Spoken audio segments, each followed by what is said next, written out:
안녕하세요. 안상현입니다. 오늘도 부자들 좀 배워보도록 하겠습니다. 큰 부자들, 이 큰 부자들은 어떤 인생 철학들을 갖고 살아가는지 한번 좀 엿보도록 할게요. 오늘도 참고한 책은 박종기 저자님이 지은 지중해 부자입니다. 여기에 나온 내용을 같이 한번 살펴볼게요. 자, 큰 부자들의 인생 철학 첫 번째입니다. 건강. 건강을 지키는 게 우선이다. 부자들은 지독할 만큼 건강 관리에 철저합니다. 건강을 관리하는 여러 가지 방법이 있겠지만 첫 번째가 바로 단순하고 일상적인 이 원칙을 지키는 거예요. 예를 들어서 뭐 먹는 양이라든가 그리고 저녁에는 뭐 테니스를 친다든가 그리고 아침에는 견과류를 먹으면서 시작한다든가 이렇게 자기만의 원칙이 있어요. 그 자기 관리에 정말 연예인들 중에 자기 관리 철저한 사람으로 손꼽히는 사람이 유재석 씨고요. 그 유재석 씨가 정말로 자기 관리를 이 정도까지 하냐라고 정말 그 극찬한 사람이 박진영 씨거든요. 그 박진영 씨가 그 뭐죠? 힐링 캠프인가 하는 그 거기에 나왔던 그 내용이 참 인상적이었는데 정말 20년 가까운 시간을 자기 관리를 똑같은 방식으로 하고 있다고 하더라고요. 아침 8시에 일어나서 견과류 먹고 뭐 올리브유인가요? 뭐 그런 거 한 잔 먹고 뭐 이런 식으로 운동을 뭐 몸풀기를 30분 스트레칭하고 2시간을 운동하고 30분 발성 연습을 하고 뭐 이런 식으로 이렇게 자기 관리하는 자기만의 원칙이 있는데 바로 부자들은 이렇게 지독할 만큼 건강 관리에 철저하다는 거예요. 적게 먹죠. 좋은 음식 먹고 이런 바로 첫 번째가 건강 관리고요. 두 번째, 자식을 교육하는 데 있어서 가장 주안점, 중요하게 여기는 것이 무엇이냐? 바로 자산 관리입니다. 올바른 자산 관리법을 철저하게 가르치는 걸로도 알려져 있죠. 지금 현재 우리가 자본주의 사회에 살고 있으니까요. 돈의 어떤 돈 공부를 이해하는 겁니다. 용돈을 모아서 무언가를 사는 연습, 그리고 어렸을 때부터 투자 연습 같은 거, 주식을 사서 그 흐름을 본다든가 이렇게.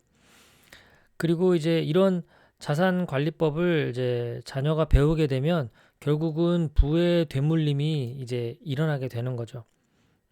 그 다음 또 자녀에게 이런 자산 관리법이 전해지고 또 부가 유산으로 물려지게 되고 이렇게 유태인들의 그런 방식이죠. 유태인들 그 존리 대표님 강의 듣다 보면 유태인들 성인식 할 때 그 친척들하고 가족들이 돈을 다 모아가지고 뭐 5천만 원인가요? 뭐 이런 식으로 돈을 모아서 통장에 넣어주면 그걸 시드머니로 해가지고 주식을 사놓고 그 아이가 이제 이렇게 커가면서 사회생활을 하고 결혼하고 뭐 이런 나이쯤 되면 이미 이제 자산의 가치가 뭐 몇 억이 돼 있는 이런 식으로 어떤 자산 관리, 투자, 자본주의를 이해할 수 있도록 자식을 교육시키는 것. 이것이 큰 부자들의 두 번째 인생 철학이고요.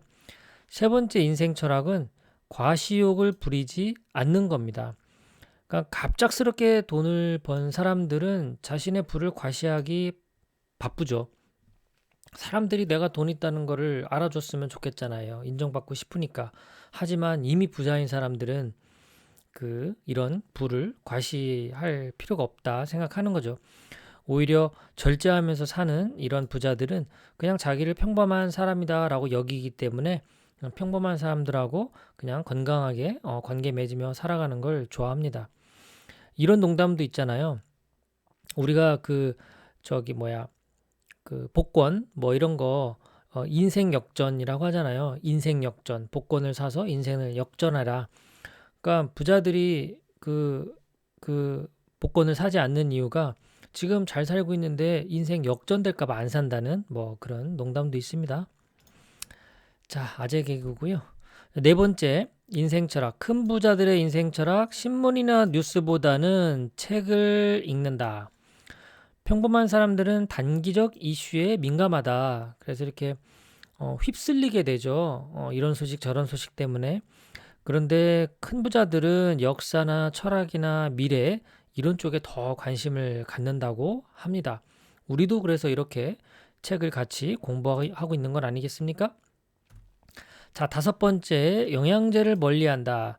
부자들은 자연에서 건강을 찾는다라고 해요. 그러니까 뭐 영양제, 뭐 비타민 C, 뭐 비타민 B, 뭐 오메가3, 뭐 기타 등등 우리가 부족한 영양 성분을 영양제를 통해서 이렇게 먹곤 하잖아요. 그런데 부자들은 오히려 뭐 건포도 아니면 뭐 캐슈넛 뭐 이런 식으로 견과류나 음식 뭐 이런 것들을 통해서 자연을 통해서 건강을 찾는 방법 이런 것들을 더 많이 한다고 해요. 적게 먹고 운동하고 이렇게 체력을 유지하는 방식 이런 식으로 그러니까 건강을 위해서 영양제를 먹음으로써 건강을 관리하지 않는다라는 겁니다. 자, 여섯 번째. 자, 부부가 항상 함께 다닌다라고 해요. 큰 부자들의 인생 철학. 식사할 때도 부부가 같이 가고 여행을 갈 때도 부부가 함께 다닌다고 합니다. 작은 일에도 대화를 이렇게 나누게 되죠. 이게 함께 다니면 이 대화를 안 할 수가 없어요. 산책 같은 거 한번 해보세요. 뭐 할 겁니까? 대화해야죠. 그리고 식사하면 뭐 합니까? 밥만 먹습니까? 대화해야죠. 그러니까 결국은 이런 대화를 하는 소통이 잘 되는 그런 부부 관계가 결국 큰 부자를 만드는 거죠. 큰 부자들이 이렇게 했다기보단 결국 이런 사소한 습관, 가족 중심으로 돌아가는 이런 어떤 가정의 문화, 이런 것들이 큰 부자를 만드는 것이 아닌가 싶어요. 또 가장 훌륭한 멘토는 배우자다 이런 말을 또 하시는 분들도 많다고 할 정도입니다. 참 대단한 것 같아요. 자, 큰 부자들의 여섯 번째 인생 철학, 부부가 함께 다닌다. 자, 일곱 번째 인생 철학, 비싼 음식을 조금 먹는다. 싼 값에 많이 주는 사과 대신에 한 개에 10,000원 하는 사과를 맛있게 먹는다. 좋은 음식을 사서 적게 먹는 것이 어떤 이 건강 관리의 중요한 포인트라고 합니다. 그러니까 이 아무래도 비싼 음식이 그 좋은 음식일 가능성이 높겠죠. 뭐 보면은 이제 시장 마트나 이런 데 가서 뭐 싸게 사는 음식들이 있겠죠. 근데 그런 싼 거보다도 뭐 예를 들어 무농약 하면 조금 더 단가가 올라가고 뭐 유기농 그러면 또 조금 더 단가가 올라가고 이렇게 좀 비싸지만 많이 먹는 대신 비싼 음식을 사서 적게 먹는 것. 이것도 큰 부자들의 인생 철학에 들어간다고 해요. 자, 우리 주식 투자, 주식 시세 대신에 우리는 이런 책을 같이 보고 있습니다. 경제적 자유를 누리기 위해서 부자들의 그런 부자 마인드를 엿보고 배우고 하는 그런 시간을 함께 하고 있습니다. 오늘도 지중해 부자 책 내용 중에서 큰 부자들의 인생 철학 7가지 함께 공부해 봤고요. 이 중에서 하나 선택을 해가지고 오늘부터 바로 실천해 보는 실행해 보는 그런 부자가 되시길 바랍니다. 끝까지 시청해 주셔서 고맙습니다.